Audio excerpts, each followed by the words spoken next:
High, অবসরের কাজে আবার সবাইকে স্বাগত। আজকে চলে এসেছি আবার একটা নতুন রেসিপি নিয়ে, কাঁঠাল দানার পকোড়া। প্রথমে কাঁঠাল দানা ধুয়ে পরিষ্কার করে নিয়েছি, আর এখানে একটা বড় আলু চাকা চাকা করে কেটে নিয়েছি। প্রেসার কুকারের মধ্যে কাঁঠাল দানা আর আলুটা দিয়ে দিলাম। এবার পরিমাণ মতো জল দিয়ে দেব। প্রেসার কুকারে ঢাকা বন্ধ করে 3টে সিটি দিয়ে নেব। 3টে সিটি নেওয়ার পর কাঁঠাল দানাগুলো ঠান্ডা করে নিয়ে ছাড়িয়ে নেব। কাঁঠাল দানা সেদ্ধ হয়ে যাওয়ার পর ছাড়ানো একটু মুশকিল, শক্ত কাজ, বেশ সময় লাগে। আমি কিছুটা ছুরি দিয়ে এভাবে কেটে দিচ্ছিলাম আস্তে আস্তে।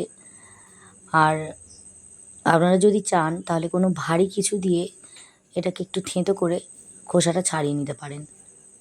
শেষের দিকটা এইভাবেই করেছি।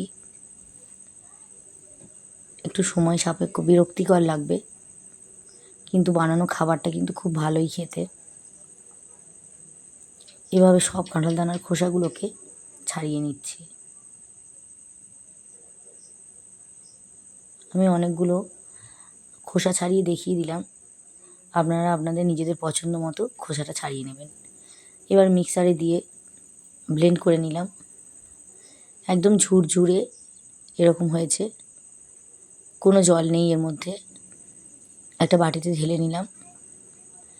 এবার সেদ্ধ আলুগুলোকে হাত দিয়ে এভাবে ম্যাশ করে নেব। সব আলুগুলোকে এইভাবে ম্যাশ করে নিচ্ছি হাত দিয়ে।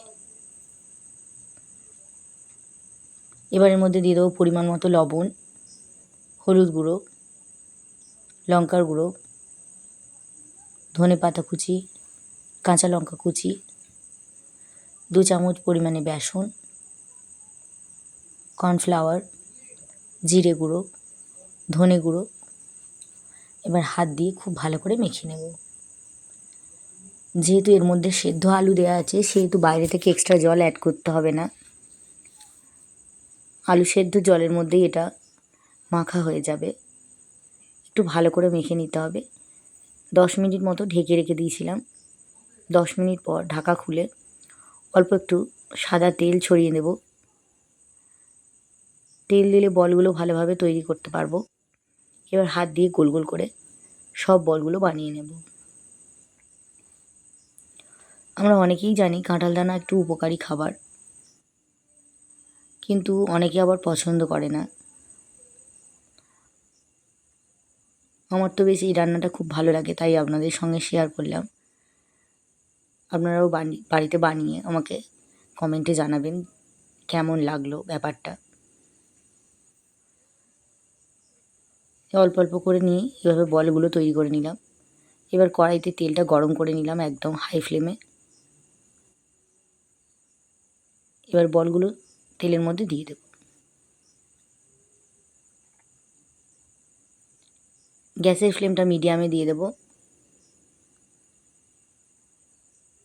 এবার উল্টে পাল্টে ভালো করে ভেজে নেব। ঘুরিয়ে ফিরিয়ে লাল লাল করে ভেজে নিতে হবে।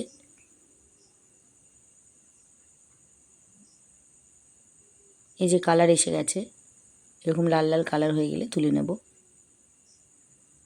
একই রকম প্রসেসে বাকি বলগুলোও ভেজে নেব।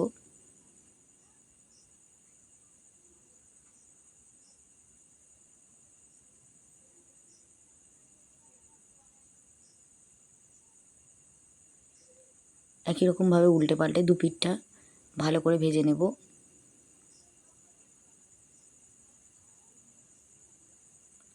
এরকম পকোড়াগুলো সন্ধ্যে স্ন্যাক্সে টমেটো কেচাপের সঙ্গে কিন্তু খুব ভালো লাগবে। তৈরি হয়ে গেছে কাঁঠাল দানার পকোড়া। ভিডিওটি ভালো লাগলে লাইক, কমেন্ট, শেয়ার করবেন, আর চ্যানেলটি সাবস্ক্রাইব করে আমার পাশে থাকবেন। ভিডিওটি সম্পূর্ণ দেখার জন্য ধন্যবাদ।